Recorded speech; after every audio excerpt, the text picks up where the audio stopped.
ആ ഓക്കെ, ഒന്ന് ട്യൂൺ എടുത്തോട്ടെ, ഒന്ന് മനസ്സിലാഘോഷിച്ചോട്ടെ. പാണന്റെ പാട്ടിനൊത്ത് താളം പിടിക്കും പെണ്ണ്, താളത്തിനൊത്ത് നല്ല ചൂട് വെച്ചിടും.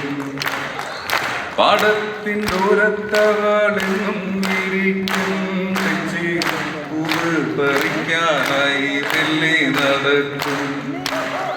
പാൽക്കാരൻ പെണ്ണിനെ കാണാൻ പാടവരമ്പത്തിനോരത്ത് നിന്ന് ആരുമറിയാതെ അവളന്ന് മെല്ലെ നോക്കിയിടും, പിന്നെ പുഞ്ചിരി തൂകിയിടും. പണ്ട് പാടവരമ്പത്തിലൂടെ ഒരു ചെറുനാട് നടന്നൊരു കാലി നടന്നൊരു പെണ്ണ്, കയ്യിൽ കഴിവളയിട്ട്. Thank you.